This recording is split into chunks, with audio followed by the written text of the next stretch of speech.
All right, with the center of our Limelight block ready to go, it's time to make the half square triangles and flying geese that get attached to the center and create our beautiful block. We use the Fons and Porter ruler to cut our units for our half square triangles and the flying geese. And while there are many techniques for making half square triangles and flying geese, I wanted to introduce using the Fons and Porter ruler because of the flexibility that it gives us when we are cutting each of these units.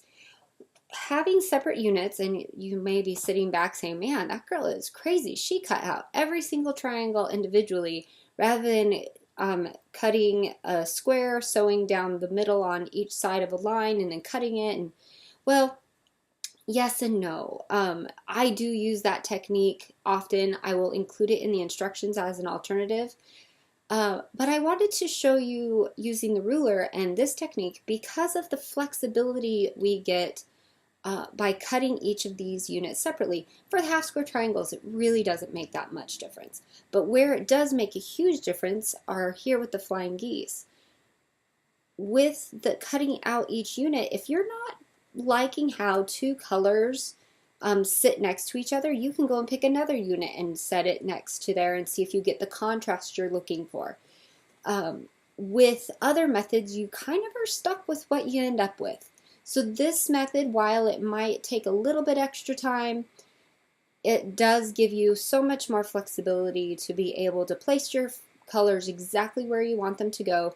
There's also very little trimming with this technique as well. I will show you trimming, but it's not a ton. You can almost get away with just making your units and after pressing, sewing them right into a quilt block. So I'm going to show next how I prep each of my units. I'm going to lay them out right sides up, each of the sections, and then I'm going to glue base them together on the diagonal, which is where I'm going to sew, heat set, and then we'll sew them and chain piece them all, and it'll be super quick, super fast. So what I like to do, I'm going to show a couple, then I'm going to kind of zoom through with some video magic the rest of them. So what I like to do here, and I have this little cup to keep my glue so I don't have to keep shaking it down all the time. Place that glue just like you did on the other piece, really close to that edge. You can do multiple at a time. I'll actually lay out all of them when I'm working on it on my own, not on video, and then just go for it. And then line these up. What is important to line up here, and I really want to stress this, is not this diagonal as much as this outside edge, because this is our straight corner. If you're off a little bit here, don't worry too much. We want to keep this corner nice and straight, and if we need to, we can always trim. So go ahead and heat set that, and then go ahead and line up your other ones. I also kind of like that ruler gives me this little dog ear, because it just is another visual alignment, little helping piece.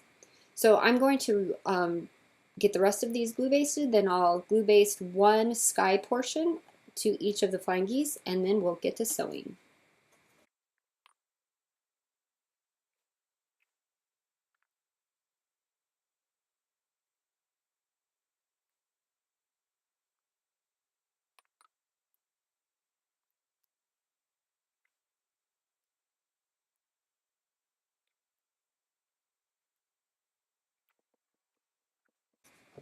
All right, each of these guys are ready to sew.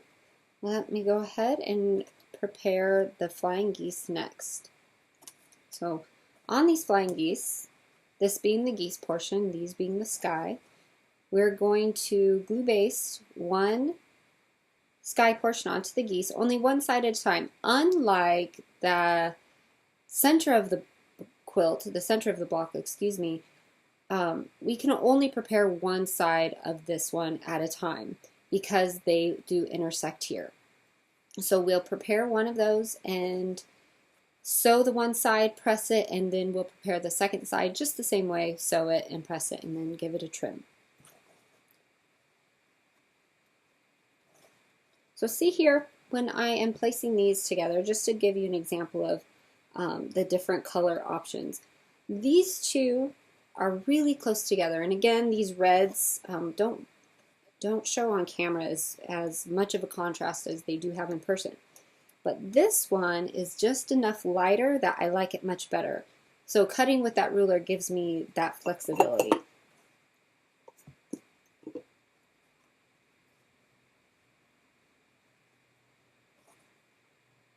Ooh, see little geese flying around here on my board. And then we're going to place, I like that one over there. And I like this one there. That one's pretty good there, but I think I'm going to pull one of these out and use that. Hey, you get to be all sorts of the designer. Such an artiste, as my son calls it. All right, so we're going to go ahead and glue base these and heat set them just like we did the half square triangles.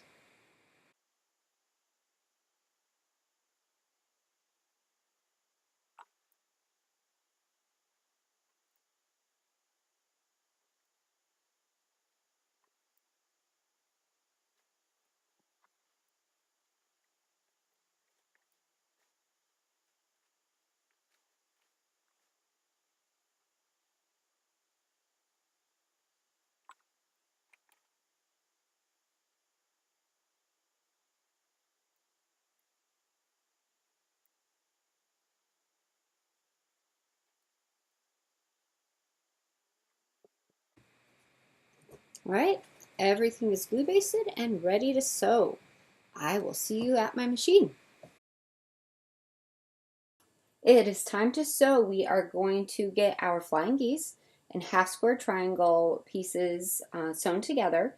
I am going to start with the red on red flying geese units because I still have the red thread in my machine from doing the little block for the center of this Limelight block. After I finish these, I'm going to switch my thread over to the white surfing and stitch up the rest of my units because those have a white background. I could use the red for the red on white flying geese. It's completely up to you. I could even leave the bobbin thread in or the top thread in red, whichever coordinates with the way that I'm sewing those blocks. So I'm going to go ahead and start with the red on red and get the first seams done on the flying geese. After that, we'll press it, glue base those other triangles on, and then we will get everything finished up. So let me start here. In the video, the little portion about the center of the block, I went over the needle I use, a little bit more about the thread. So if you didn't see that or need a refresher, just head back over to that video.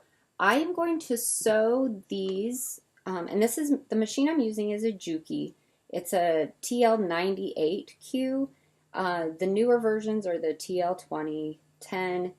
They have such great machines. Anyway, it's my favorite machine. I'm not affiliated with any sewing machine company. I use what I love, and this is certainly what I definitely love. And if you have any questions or want to know more about the machine, you feel free to post a question in our Facebook group. You can email me, and I'd be happy to help you out. So what I'm doing here is sewing with a scant 1/4 inch. As I mentioned in the cutting video, it is so much easier to trim fabric than to not have enough and need to grow more or weave more on there. So I like to sew these with a scant, maybe just tad bigger than a scant 1/4 inch, just to give myself some, what's the word I'm looking for? Some wiggle room. Because this is fabric and we're putting in thread, it does add an extra layer.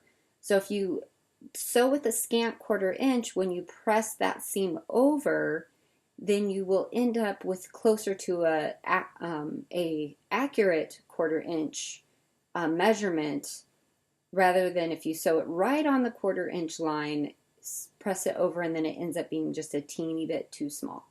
So that is the reason I use the scant. You can just start sewing these. There's no need to backstitch.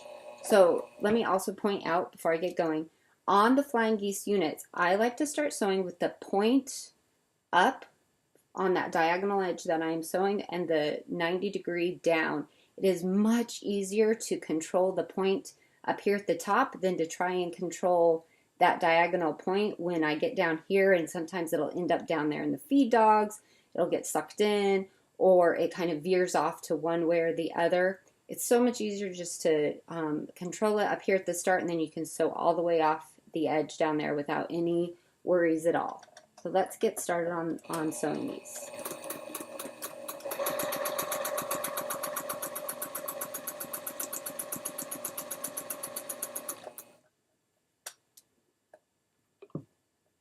So on the next one, I just put that point up there at the top, line it up right next to the needle, get it lined up at that scant 1/4 inch measurement, and just start going.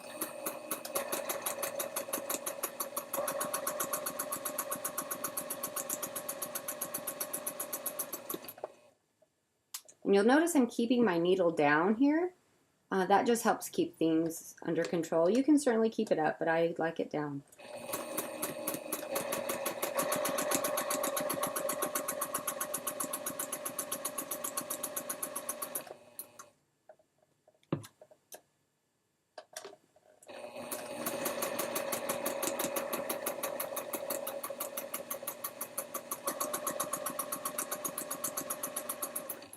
Right, I am onto my pieces with a white background. So I'm going to go ahead and change out my thread to the white and keep on going with those. All right, my white thread is in and we are ready to go. Same thing with the red and white flying geese.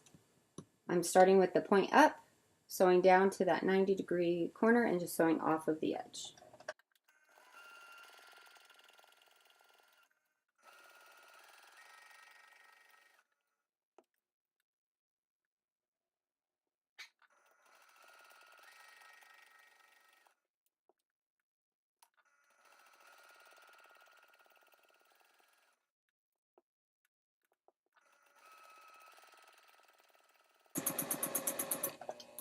So I'll just cruise through these half square triangles, again keeping the point up, but either way, whether you do it from this side or that side, the point goes up. Just do your best to control the point down here. If you need to, you could use a pair of tweezers. A little stiletto can also be helpful if this is hard to manage. The glue basting often helps keep this under control as well, because those pieces are basted together rather than coming apart when you take a pin out.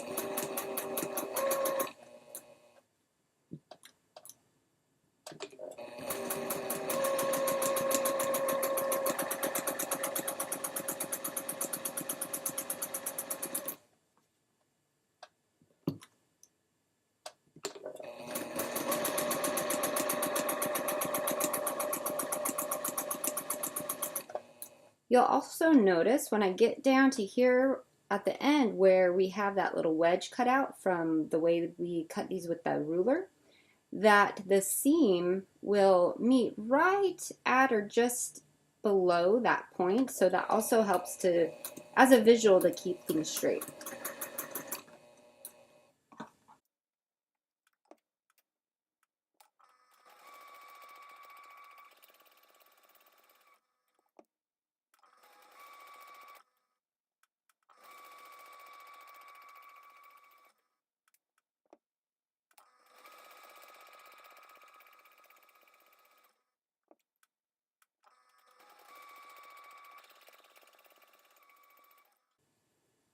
After I get them all snipped, I'll have my iron set up. We'll press everything and glue baste the other side of those flying geese, and we will have these units ready to put together in the block.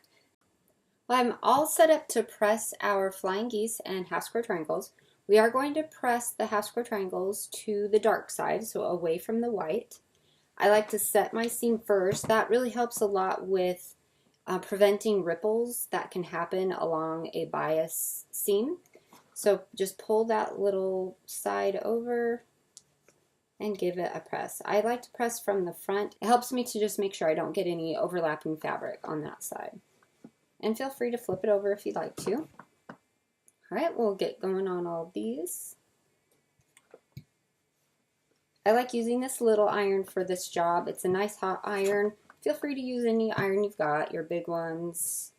And give it a steam or a little spray of starch if you feel like they're not laying quite flat enough.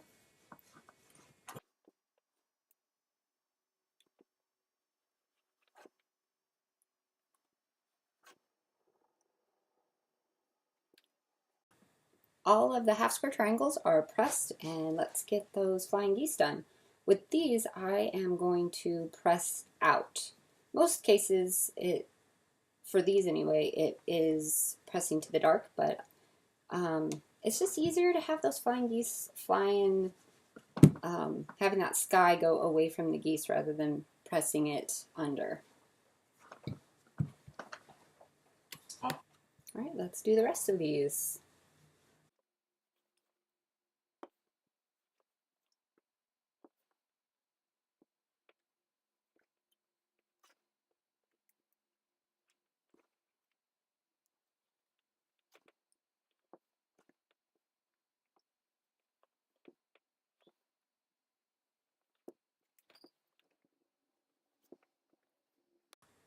Well, the next step is to glue base the other side of our sky to our flying geese and sew them up.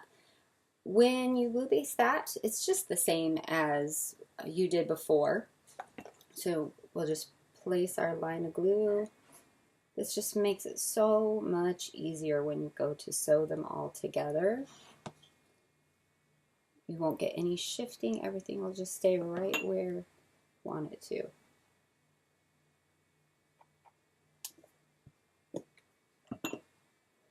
All right, so I've got these ready to go. And I'll place them.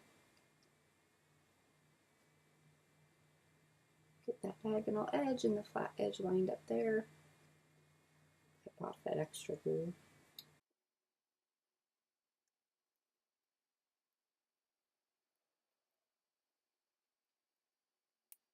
All right, give them a little heat set. And I will do the same with the red and white flying geese, and then I will see you over at my sewing machine. I'm going to sew these the same way that I sewed them when we put on that first piece of sky for the flying geese. I'm putting that point up and then sewing all the way through, down through the intersection here of the piece we just basted on and the first triangle or sky piece. So we'll go ahead and get started with that.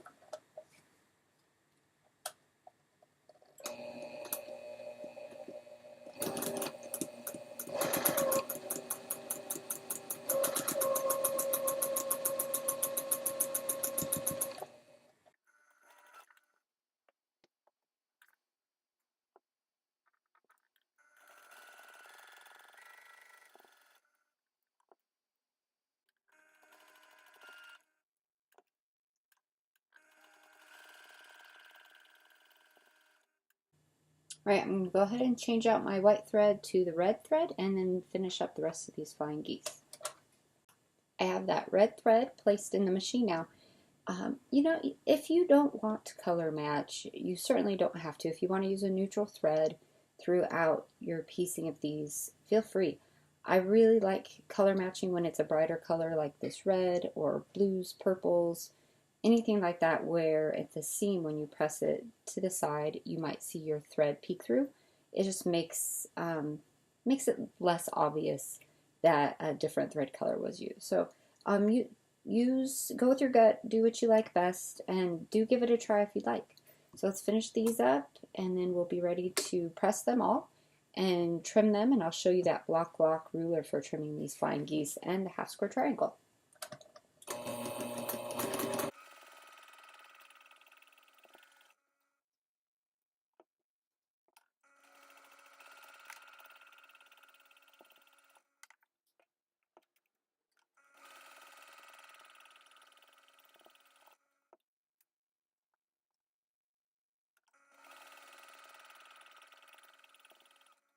All right, they're all done, and we'll move on over to my pressing and trimming area.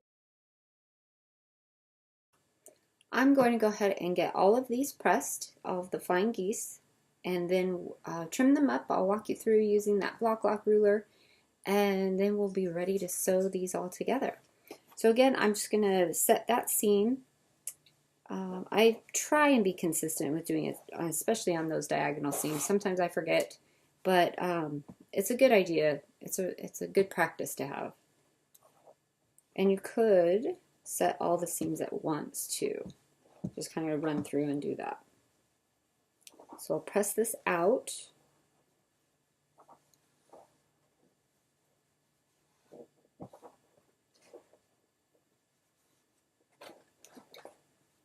All right, so these are all pressed. Everything is ready to trim. Let me get all of my pressing stuff moved out of the way. Trimming half square triangles and flying geese can be, well, annoying, difficult, time consuming, all of those things. The block lock rulers, both for the half square triangles and flying geese, really help a lot with all of those issues. I enjoy using them. They make it easy and keep my trimming really consistent. The block lock ruler for the half square triangles that is included in the toolkit is a 4.5-inch ruler. You can trim any half square triangle up to 4.5 inches with this ruler. If you have half square triangles that are larger, then you would need a larger half square triangle ruler. The flying geese, on the other hand, will only trim flying geese measuring 2 inches by 4 inches for this specific ruler. There are other sizes available. I have some in my shop, and hope some local quilt shops probably have them as well. So we're going to go ahead and start with the half square triangles. Now, what is special about the block lock rulers is on the back, it has this little ridge, has a little groove built in, and that groove locks, hence block lock, locks right into the seam that's pressed to the side of the half square triangle. But it can only fit one way. So if you get it going the wrong way on your half square triangle, depending on which side you start with, for example, like here, see how let me turn this around for you. See, when it is locked into the groove, and you can move it up and down, but it isn't at the edge over here to where I can trim 2 edges of my half square triangle. So if that happens to you, just flip it around, and now see how the point goes right to the point of my half square triangle. So these need to measure 2.5 inches. And when I align my block lock ruler along that diagonal, you can see that using that scant 1/4 inch seam, I barely have anything extra. So this is going to be really easy to trim, and in some cases, when there's so little to trim, it's just a matter of getting rid of those dog ears. But keeping them nice and square will help keep your piecing really accurate, and it just allows for piecing to come together more easily. So I'm going to go ahead and trim up all these half square triangles right after I show you the block lock ruler and the flying geese. Same principle, except the groove on the back is a V, and it fits into the seam between the sky and the geese. So it just locks right in, and it doesn't go anywhere. I can move this all around, but it only fits in one direction. So if you go this way, it won't fit, but it'll lock in that way. So this allows me to cut off all of those little dog ears and any excess. I'll just rotate it around, keep it locked in, and cut off the dog ears up there and any excess at the top. And that just helps keep the sizes nice and consistent, and you don't have to worry about trying to align seams to different angles on rulers at home or other types of rulers. It is a great tool to have. Again, it is optional. Right, if you're going to go ahead and use a regular ruler, to trim your half square triangles. If you didn't get the block lock ruler, it's just not your thing. You are going to align the 45-degree angle seam with the 45-degree angle on your ruler. If you have a ruler like this Creative Grid ruler where the 45-degree comes out of the corner, it makes a huge difference. A lot of them come out in weird points on the ruler, and it's just not my favorite. So this one has a black line on one corner, and the other corner it has a white. For this one, I'm going to go ahead and use the black and just be really careful that I can see through those solid lines. So again, this doesn't have, there's not much to trim off on here. So go ahead and just do the top and the bottom, rotate this around, and it's got a square corner now, so make sure that squared corner and the 45-degree angle are aligned, and then trim off the other two sides. And so go do that for all of your half square triangles. To use the ruler like this for flying geese, it's somewhat similar. I actually do them upside down. I'm going to use the white on this one, and I'm going to align that 45-degree along that side, that diagonal seam here. And I want to also at the same time make sure that 2 1/4 mark, which is the center mark for the flying geese, is kind of right aligned with my seam here with that point. So sometimes you have to do a little maneuvering to get everything to align properly. And then once it is, you just trim the top and the bottom. Spin it around. Now I have a trued up corner, so I can use that corner because I don't have a 45-degree over here anymore. So I will align that at 4.5 by 2.5. And one point here at the 2 1/4 and that 1/4 inch mark, it intersects there, so you can make sure that it is centered and aligned. All right, and then those are all ready to go. So I'll get everything trimmed up. Once everything is trimmed, then we will get this put together.